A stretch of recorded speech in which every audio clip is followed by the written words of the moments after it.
প্রথম প্রশ্ন হচ্ছে আমাদের স্পর্শ কাকে? স্পর্শ কাকে হলে যদি না চিনি তাহলে আমাদের যত টাইপের প্রশ্ন করুক না কেন আমরা আগে প্রশ্নের উত্তর দিতে পারবো না। আগে স্পর্শটা চিনতে হবে স্পর্শটা কি। তাহলে আমরা মনে রাখবো স্পর্শক হচ্ছে এমন একটি সরল রেখা যেটা বৃত্তের পরিধিকে কেবল একটি বিন্দুতে কি করে ছেদ করে। তাহলে স্পর্শক হচ্ছে কি এমন একটি সরল রেখা, এমন একটি কি রেখা সরল রেখা যা বৃত্তের পরিধি কেবল একটি মাত্র বিন্দুতে কি করে ছেদ করে। যেমন এই যে এরকম করে একটা কি আঁকবো আমাদের সরল রেখা না, স্পর্শটা এমন একটি সরল রেখা যেটা বৃত্তের পরিধিকে কেবল একটি বিন্দুতে কি করে ছেদ করে। এই যে সরল রেখাটা আঁকলাম, এই সরল রেখাটা দেখো তো শুধুমাত্র এই জায়গায় একটা বিন্দুতে কি করছে ছেদ করছে। তাহলে এটা হচ্ছে এটা যদি কেন্দ্র বিশিষ্ট যদি কি হয় একটা যদি বৃত্ত হয় ও কেন্দ্র বিশিষ্ট বৃত্ত হয় এবি যদি একটা কি হয় সরল রেখা হয় তাহলে এবিটা মূলত কি ও কেন্দ্র বিশিষ্ট বৃত্তের একটি কি হবে স্পর্শক হবে। তাহলে স্পর্শক সংজ্ঞাটা কি? স্পর্শক হচ্ছে এমন একটি সরল রেখা যেটা বৃত্তের পরিধিকে কেবল একটি বিন্দুতে কি করে ছেদ করে। পরিধি মানে বৃত্তের যে বক্র যে রেখাটা, হ্যাঁ, সম্পূর্ণ দৈর্ঘ্যকে আমরা বৃত্তের পরিধি বলি, ঠিক আছে। এখানে পরিধির কোনো বিন্দুতে যদি শুধু একটা বিন্দুতে যদি ছেদ করে চলে স্পর্শ করে চলে যায়, ছেদ করে এক জিনিস স্পর্শ করা এক জিনিস। ছেদ কিরকম স্পর্শ কিরকম? ছেদ মানে হচ্ছে দেখো এরকম করে চলে যাবে, কেটে চলে যাবে। স্পর্শ মানে শুধু লেগে চলে যাবে, কি করবে চু করে স্পর্শ করে চলে যাবে, হ্যাঁ। তাহলে স্পর্শক হচ্ছে এমন একটি সরলরেখা যা বৃত্তের পরিধি কেবল একটি বিন্দুতে কি করবে একটি বিন্দুতে কি করবে স্পর্শ করবে অথবা কি করবে একটি বিন্দু হলে ছেদ করবে তোমার, বুঝছো কিনা? তাহলে গেল আমাদের স্পর্শ সম্পর্কে প্রশ্ন। এরপর আমাদের যে দ্বিতীয় প্রশ্নটা আমাদের স্পর্শ সম্পর্কে একটা প্রশ্ন পাইলাম, হ্যাঁ। এরপর 2 নম্বর প্রশ্নটা আমরা যাব।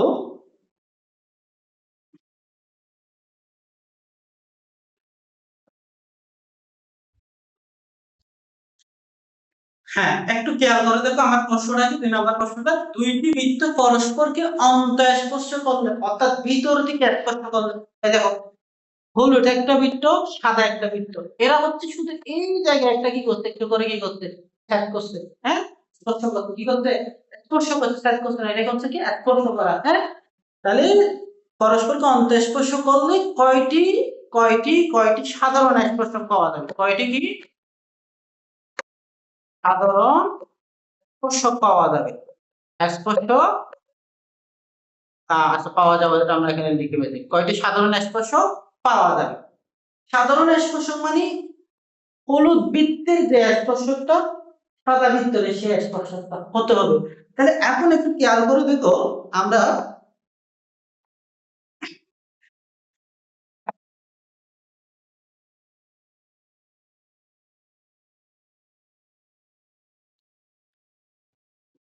একটু খেয়াল করে দেখো তো, এটা মনে করো এটার কেন্দ্র আমাদের হচ্ছে মনে করো এটা হচ্ছে আমাদের C1 কেন্দ্র এই বৃত্তের, আর এটা হচ্ছে এই বৃত্তের কেন্দ্র হচ্ছে কত সি। তাহলে C1 কেন্দ্র বিশিষ্ট বৃত্তের স্পর্শক যেটা, C2 কেন্দ্র বিশিষ্ট বৃত্ত স্পর্শক যেটা, তাহলে কয়টা পাওয়া যাচ্ছে একটি, কয়টি একটি। তাহলে দুইটি বৃত্ত পরস্পরকে অন্তঃস্পর্শ করলে ঠিক আছে সাধারণ স্পর্শক বৃত্তদ্বয়ের কয়টি সাধারণ স্পর্শক পাওয়া যাবে, এখানে বৃত্তদ্বয়ের সাধারণ স্পর্শক কয়টি পাওয়া যাবে দুইটি। তাহলে এটার উত্তর কত হবে, এটার উত্তর হচ্ছে কত, উত্তর হচ্ছে কয়টি দুইটি। দেখো কত হইলে, তাহলে এই সাদা একটা বৃত্ত আর একটা কি বড় হলুদ বৃত্ত, এই দুটো বৃত্ত কোন একটা জায়গায় করতে স্পর্শ করতে, হ্যাঁ। এই স্পর্শ বিন্দু দিয়ে মানে সাধারণ বিন্দু দিয়ে কয়টা স্পর্শ কাটা যাবে, কয়টি দুইটি স্পর্শ কাটা, একটা স্পর্শ কাটা কয়টি। তাহলে দুটি বৃত্ত পরস্পরকে যখন স্পর্শ করবে অর্থাৎ ভিতর দিকে কি করবে স্পর্শ করবে তখন এই সাধারণ বিন্দু দিয়ে কয়টা স্পর্শ কাটা যাবে একটি। এগুলো আমি থাকবো মনে রাখবা। এরপর আমাদের দ্বিতীয় প্রশ্নটা আসে, 3 নাম্বার প্রশ্ন। তো এটা আমরা 3 নাম্বার প্রশ্ন,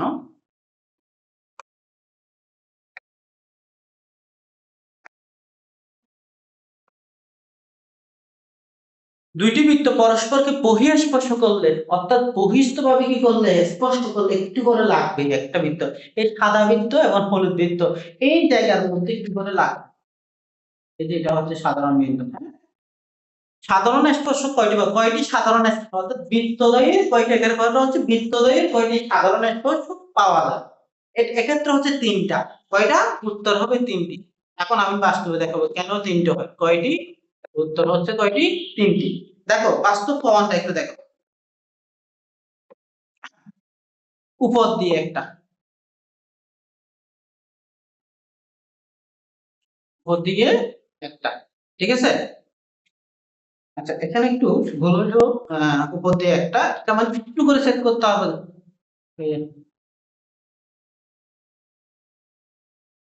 এটা ইয়া হয়ে যাচ্ছে, নিচে হয়ে যাচ্ছে, তাহলে আমাদের একটু কাটতে হবে। আবার দেখাচ্ছি।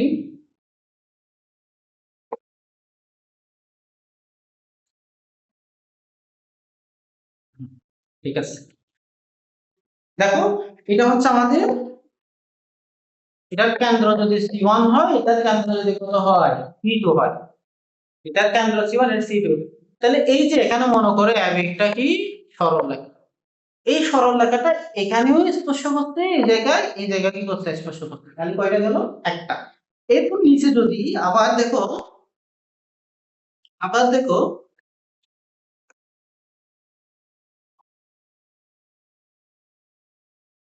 এটা একটু বেশি ভোল্টেজ আসছে, তাহলে এটা এদিক থেকে আসি, ঠিক আসলে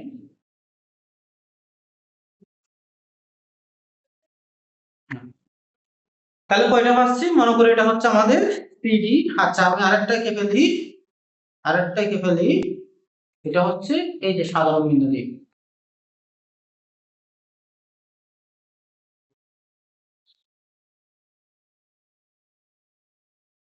কয়টা দেখো তো? তিনটা। তাহলে দুইটি বৃত্ত, তাহলে এটা আমরা যদি নামকরণ করি, এটা হচ্ছে কত? সিডি, এটা হচ্ছে কত? ইএফ। তাহলে কয়টা পাওয়া যাচ্ছে? তিনটা। অর্থাৎ এটা সি কেন্দ্র বিশিষ্ট বৃত্তের স্পর্শক, C1 কেন্দ্র বিশিষ্ট বৃত্তের স্পর্শক, C2 কেন্দ্র বিশিষ্ট বৃত্তের স্পর্শক। তাহলে এটা হচ্ছে এটা হচ্ছে সাধারণ স্পর্শক উভয়ের জন্য। সিডিটা হচ্ছে এখানে একটু করে সেট করছে, এখানে একটু কি করছে না স্পর্শ করছে, হ্যাঁ এটাও একটি স্পর্শক, সাধারণ স্পর্শক। দেখো এখানে সাধারণ বৃত্ত দিয়ে একটা গেছে, তাহলে কয়টা পাইছি? তিনটা।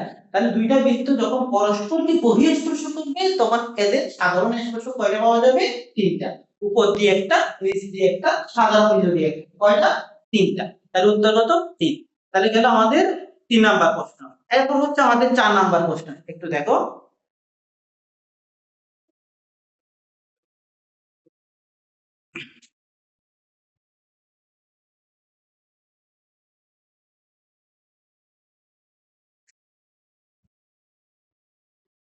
হ্যাঁ এটাকে আমরা 4 নাম্বার ধরি, 3 নাম্বার 4 নাম্বার।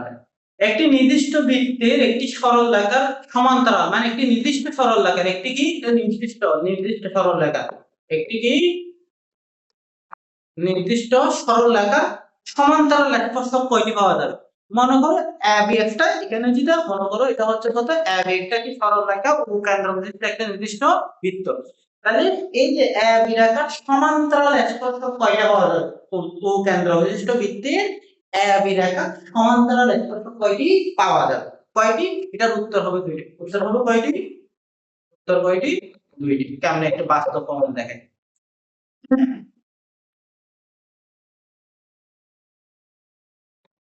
এই যে এরকম করে একটা যাবে, অন্য কালারটা ইউজ করলে মনে হয় ভালো হয়।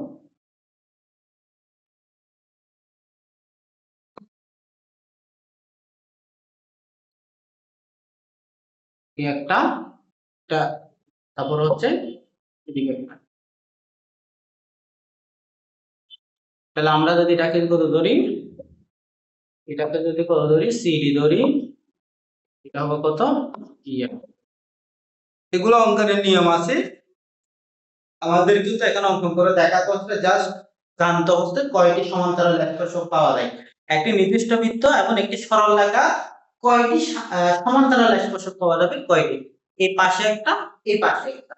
সমান্তরাল সরল রেখা কি? দুইটি সরল রেখার মধ্যবর্তী দূরত্ব যদি অপরিবর্তিত থাকে, সরল রেখা দুইটাকে একটা অপরটাকে কি বলা হয়? সমান্তরাল বলা হয়। তাহলে এই যে একটা নির্দিষ্ট সরল রেখা, এই সমান্তরাল সরল, এই রেখার সমান্তরাল সরল রেখা কয়টা আঘাত আছে? দুইটি বৃত্তে কয়টি একটি নির্দিষ্ট সরলরেখার কয়টি সাধারণ স্পর্শক আছে সমান্তরাল সাধারণ স্পর্শক কয়টা দুইটা কয়টা সাধারণ না সমান্তরাল স্পর্শক কয়টা দুইটা দুইটা বৃত্তের জন্য সাধারণ হয় একটা বৃত্তের জন্য সাধারণ না একটা নির্দিষ্ট বৃত্ত এবং একটি সরলরেখা কয়টি সমান্তরাল স্পর্শক পাওয়া যাবে দুইটা এই পাশে একটা এই পাশে একটা তাহলে কয়টি দুইটি এরপর এখানে একটু দেখো আমাদের এটা 5 নাম্বার প্রশ্নটা একটু দেখো 5 নাম্বার প্রশ্ন কি বলছে একটি নির্দিষ্ট বৃত্তের একটি নির্দিষ্ট সরলরেখার উপর কয়টি লম্ব স্পর্শক পাওয়া যাবে লম্ব তার মানে এটার উপর এইভাবে এরকম করে লম্ব মানে 90 ডিগ্রি অ্যাঙ্গেলে সেট করবে এরকম স্পর্শক কয়টা পাওয়া যাবে মানে এটা যদি আমি AB নামকরণ করি AB একটা নির্দিষ্ট সরলরেখা এই AB রেখার উপর এমন দুইটা স্পর্শক হতে হবে যেন তা AB এর উপর কি হয় লম্ব হয় এখন দেখি বাস্তবে দেখাই তাহলে এটারও কয়টি দুইটি এটার আনসার কয়টা হবে এটার উত্তর হবে কয়টি দুইটি কয়টি দুইটি এখন আজ বাস্তব প্রমাণ দেখেন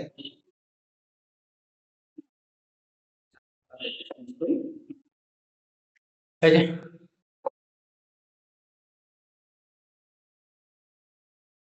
তারপর হচ্ছে এদিকে একটা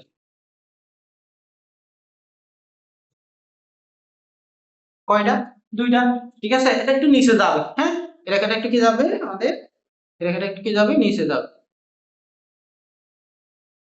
ঠিক আছে হ্যাঁ ওকে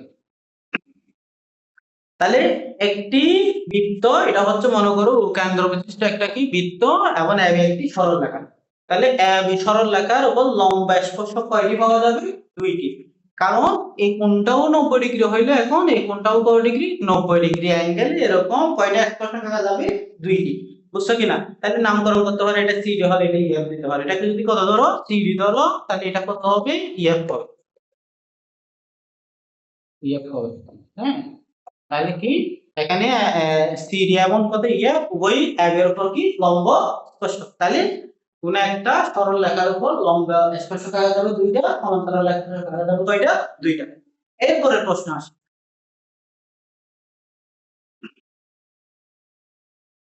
হ্যাঁ একেবারে সহজ একটা প্রশ্ন বৃত্তের বহিস্থ কোন বিন্দু থেকে বৃত্তের কয়টি স্পর্শক আঁকা যাবে আমাদের উপপাদ্য 26 নম্বর এবং সম্পাদ্য 8 নম্বর এটা কিন্তু আছে আমাদের এটা হচ্ছে বৃত্তের বহিস্থ কোন বিন্দু থেকে বৃত্তের দুইটি কয় লেখা হবে দুইটি স্পর্শক আঁকা যাবে তাহলে এটার উত্তর কত হবে এটার উত্তর হচ্ছে কয়টি দুইটি যেমন দেখো বহিস্থ একটা বিন্দু এই যে এটা ধরলাম কি ও একটা পি একটা বহিস্থ বিন্দু কেন্দ্র বিশিষ্ট বৃত্তের পি একটা বহিস্থ বিন্দু এই পি বহিস্থ বিন্দু থেকে বৃত্তের কয়টি স্পর্শক আঁকা যাবে তাহলে কয়টি ক্ষেত্রে লিখলাম দুটি দেখি বাস্তব প্রমাণ দেখি দুইটা যে হয় এটা একটু দেখি তাহলে এই যে এখান থেকে এদিক থেকে এই যে এরকম করে একটা যাবে আবার এদিক থেকে এরকম করে একটা আসে তাহলে কয়টি আঁকা যাচ্ছে দুইটি কয়টি দুইটি এটা যদি এখানে সেট করছি এটার নাম যদি আমরা কত ধরি এটা যদি আ ধরি আর এখানে যেটা স্পর্শক করছে এটাকে যদি আমরা কত ধরি বি ধরি তাহলে পি এবং বি হচ্ছে উভয়ই তার স্পর্শক ভূখণ্ড বিশিষ্ট বৃত্তের দুইটি স্পর্শক তাহলে বৃত্তের বহিস্থ বিন্দু থেকে বৃত্তের কয়টি স্পর্শক আঁকা যায় দুইটি কয়টি দুইটি এই যে এদিকে একটা এদিকে একটা এটাও একটি সাধারণ বিন্দুতে স্পর্শ করছে এই যে পিবি রেখাটাও একটি সাধারণ বিন্দুতে স্পর্শ করছে এরপর আরেকটা প্রশ্ন বৃত্তের অভ্যন্তরস্থ কোন বিন্দু থেকে বৃত্তের কয়টি স্পর্শক আঁকা যায় অর্থাৎ ভিতরের কোন বিন্দু থেকে বৃত্তের কয়টি স্পর্শক আঁকা যায় যাবে আচ্ছা আমরা দেখি তো অভ্যন্তরস্থ বিন্দু থেকে বৃত্তের স্পর্শক আঁকা যায় কিনা খেয়াল করো তো এটা বিন্দু দিয়ে আঁকলাম এটা কি স্পর্শক হইলো হ্যাঁ তাহলে অভ্যন্তরস্থ বিন্দুটা যদি আমরা কত ধরি এটা যদি আমরা কত ধরি কেন্দ্র তো হ্যাঁ কেন্দ্র হচ্ছে এটা ধরো আমরা পি ধরলাম তাহলে পি বিন্দু দিয়ে বৃত্তের ভিতরে মানে অভ্যন্তরে কোন বিন্দু থাকে এটার কোনো স্পর্শক আঁকা যাবে না এটা কি উত্তর নেই উত্তর কি নেই তো তার মানে স্পর্শক আঁকা যাবে না স্পর্শক আঁকা যাবে না বা কি যাবে না আঁকা যাবে না বা আঁকা যাবে না হ্যাঁ বুঝছো কিনা তাহলে অভ্যন্তরস্থ কারণ এটা হচ্ছে সেট করে চলে গেছে সেট করে চলে গেলে কি হবে না স্পর্শ হবে না স্পর্শক মানে এমন একটি সরলরেখা বৃত্তে যা বৃত্তের পরিধিকে কেবল একটি বিন্দু থেকে করে এ হচ্ছে আমাদের আজকের স্পর্শক নিয়ে প্রশ্ন তাহলে আমরা আবার একটু রিপিট করতে পারি, স্পর্শক কাকে বলে? স্পর্শক হচ্ছে এমন একটি সরলরেখা যা বৃত্তের পরিধিকে কেবল একটি বিন্দুতে কি করে ছেদ করে, যেটা আমরা একেবারে শুরুতে জানছি। হ্যাঁ, স্পর্শক হচ্ছে এমন একটি সরলরেখা কাকে বলে? স্পর্শক কাকে বলে? স্পর্শক হচ্ছে এমন একটি সরলরেখা যেটা বৃত্তের পরিধিকে কেবল একটি বিন্দুতে কি করে ছেদ করে, এটা হচ্ছে স্পর্শক। আবার এটা হচ্ছে কি দুইটি বৃত্ত, কয়টি বৃত্ত? দুইটি বৃত্ত পরস্পরকে অন্তঃস্পর্শ করলে, ভিতরে একটা বৃত্ত অপরটা বৃত্তকে স্পর্শ করলে, হ্যাঁ, একটি সাধারণ বিন্দু দিয়ে স্পর্শ করা যাবে তো কয়টা? একটি। তাহলে দুইটা বৃত্ত যখন পরস্পরকে অন্তঃস্পর্শ করবে এদের সাধারণ স্পর্শ থাকবে কয়টা? একটা। তারপর হচ্ছে দুই নাম্বার যে প্রশ্নটা, এটা হচ্ছে কি দেখো, দুইটি বৃত্তের পরস্পরকে কি করলে, দুইটি বৃত্ত পরস্পরকে স্পর্শ না করলে, 3 নাম্বারটা, দুইটি বৃত্ত পরস্পরকে বহিঃস্পর্শ করলে, এই যে বাহিরের দিকে কি করবে স্পর্শ করলে, এদের সাধারণ স্পর্শ থাকবে কয়টা? তিনটা। উপর দিয়ে একটা, নিচ দিয়ে একটা, সাধারণ বিন্দু দিয়ে একটা, এটা মনে রাখবা। তারপর হচ্ছে আমাদের এই যে 4 নাম্বার যে প্রশ্নটা, হ্যাঁ, দুইটি বৃত্ত পরস্পরকে স্পর্শ না করলে, পরস্পরকে কি না করলে, স্পর্শ না করলে, এটা আমাদের 4 নাম্বার প্রশ্ন হবে। এটা 5 একটু বাড়া হবে আর কি। দুইটি বৃত্ত পরস্পরকে স্পর্শ না করলে কয়টি সাধারণ স্পর্শক পাওয়া যাবে? কয়টি? 4টি পাওয়া যাবে। এটা করা হয় না, কয়টি পাওয়া যাবে? 4টি। একটু খেয়াল করে দেখো, কয়টি পাওয়া যাবে? 4টি। কেন 4টে বললাম? এই যে উপর দিয়ে একটা, আচ্ছা এটা ক্লিয়ার করতে হবে, একটু ভেরিফাই করতে হবে। একটা, এই পাশ দিয়ে একটা, তারপর হচ্ছে এই পাশ দিয়ে একটা, কয়টা? 4টা। এগুলো একটু মেলাই দেখে। প্রথম হচ্ছে এটা, হ্যাঁ।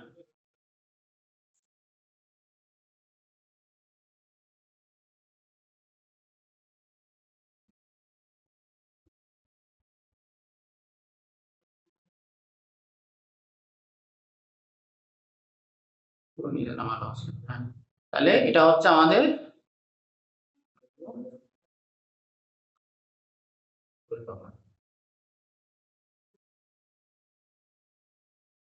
আচ্ছা এগুলো কম পাশে দিয়ে একটু আকাশ সহজ বেশি। তাহলে উপর দিয়ে একটা গেল, তার নিচ দিয়ে একটা, এই সাইড দিয়ে একটা, এই সাইড দিয়ে একটা, এটা, এটা হচ্ছে আমাদের অ্যাঙ্গেলটা একটু বড়াইতে হবে।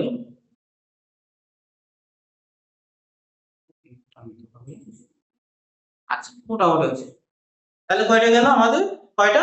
4টা। উপর দিয়ে একটা, নিচ দিয়ে একটা, এই কোণাকুণি একটা, এই কোণাকুণি একটা, কয়টা হয়ে যাচ্ছে? 4টা। কখন? দুইটা বৃত্ত যখন পরস্পরকে কি করবে না, স্পর্শ করবে না, বহিস্থ মানে হচ্ছে বাহিরে দুইটা বৃত্ত দুই জায়গায় থাকবে, এদের সাধারণ স্পর্শক পাওয়া যায় কয়টা? 4টা। উপর দিয়ে একটা, এটার উত্তর কয়টি? 4টি। এটার উত্তর হচ্ছে কয়টি? 4টি। কয়টি? 4টি। হ্যাঁ, এটা আমরা 4 নাম্বার ধরতে পারি। তাহলে এটা আমাদের হচ্ছে কত? এটা 5 নাম্বার, এটা হচ্ছে 6 নাম্বার। আচ্ছা, তাহলে দুইটা বৃত্ত যখন পরস্পরকে স্পর্শ করবে না এতে সাধারণ স্পর্শক থাকবে কয়টা? 4টা। উপর দিয়ে একটা, নিচের দিয়ে একটা, কোণাকুণি দুইটা, 4টা। এরপরে যে 5 নাম্বার প্রশ্নটা একটু দেখো, আহ 5 নাম্বারটা একটু দেখো। একটি নির্দিষ্ট বৃত্তে একটি নির্দিষ্ট সরলরেখা সমান্তরাল কয়টি স্পর্শক আঁকা যাবে? এই যে একটা নির্দিষ্ট সরলরেখা, তাহলে সিডি একটা, ইএফ একটা, এই দুটো সমান্তরাল স্পর্শক আঁকা যাচ্ছে। তাহলে একটি সরলরেখার সমান্তরাল স্পর্শক কয়টা আঁকা যাবে? 2টি। লম্ব স্পর্শক বললে কয়টি? 2টি। এই যে উপর দিয়ে একটা, নিচ দিয়ে একটা, এরা হচ্ছে 90 ডিগ্রি অ্যাঙ্গেলে কি করবে? ছেদ করবে। তাহলে লম্ব একটি নির্দিষ্ট সরলরেখার লম্ব স্পর্শক আঁকা যাবে 2টা, সমান্তরাল স্পর্শক আঁকা যাবে কয়টা? 2টা। এরপরের প্রশ্ন, বৃত্তের বহিঃস্থ কোন বিন্দু থেকে বৃত্তের কয়টি স্পর্শক আঁকা যায়? কয়টি? 2টি আঁকা যাবে। কয়টি আঁকা যাবে? 2টি। হ্যাঁ, তাহলে আমরা এখানে এটা কত নাম্বার দিতে পারি? এটা হচ্ছে 7 নাম্বার, এটা কত নাম্বার? 8টা প্রশ্ন পর্যন্ত হয়েছে। হ্যাঁ, বৃত্তের বহিঃস্থ কোন বিন্দু থেকে বৃত্তের কয়টি স্পর্শক আঁকা যাবে? বহিঃস্থ কোন বিন্দু থেকে বৃত্তের কয়টি স্পর্শক আঁকা যাবে? 2টি স্পর্শক আঁকা যাবে। এরপর হচ্ছে কি আমাদের অভ্যন্তরস্থ কোন বিন্দুতে বৃত্তের স্পর্শক আঁকা যাবে কিনা? আঁকা যাবে না, কারণ এটা ছেদ করে চলে যায়, ছেদ করে চলে গেলে স্পর্শ হবে না। তাহলে আমাদের 4টা প্রশ্ন, বৃত্তের পরিধির উপর একটা বিন্দুতে একটি স্পর্শক আঁকা যায়। 1 নম্বর যে প্রশ্নটা ছিল এগুলো এভাবে আমরা দেখে নেবো, খুব গুরুত্বপূর্ণ প্রশ্ন। এখন এখান থেকে এক প্রশ্ন নিয়ে এর বাইরে আর প্রশ্ন করার সুযোগ নাই। তোমরা একটু মনোযোগ সহকারে ক্লাসটা দেখে নেবা, তাহলে তোমাদের অনেক উপকার আসতে পারে। এক প্রশ্ন নিয়ে যত টাইপের প্রশ্ন আসুক না কেন, তোমাদের আর ইনশাআল্লাহ কোনো সমস্যা হবে না। ধন্যবাদ সবাইকে। আমার যে লাইভ ক্লাসটা এটা তোমরা শেয়ার করে দিতে পারো, তোমাদের শুভাকাঙ্ক্ষী যারা আছে তারা যেন তাতে উপকৃত হতে পারে। আগামী ক্লাসটা আমি আরেকটা অধ্যায় নিয়ে আসবো, ততক্ষণ তোমরা আহ, আমার সাথে থাকো, মনিস ম্যাথ পয়েন্টের সাথে থাকো। আর আমার একটা পেজ আছে মনিস ম্যাথ পয়েন্ট, তোমরা ওই পেজটা একটু ফলো দিয়ে রাখতে পারো। যেহেতু এখানে এখনো নতুন পেজ, এই পেজ থেকে আমরা এখনো লাইভ আসতে পারতেছি না, এজন্য তোমাদের একটু সহযোগিতার প্রয়োজন। এই জন্য আমার এখানে মূল পেজ থেকে কি করতে হচ্ছে, আমার ফেসবুক পেজ পাতুনা ফেসবুক থেকে লাইভ আসলাম, আর ওটা যদি ফলোয়ার সংখ্যা বেড়ে যায় তাহলে আমরা ওই পেজ থেকে লাইভ আসতে হবে। ধন্যবাদ সবাইকে। আসসালামু আলাইকুম।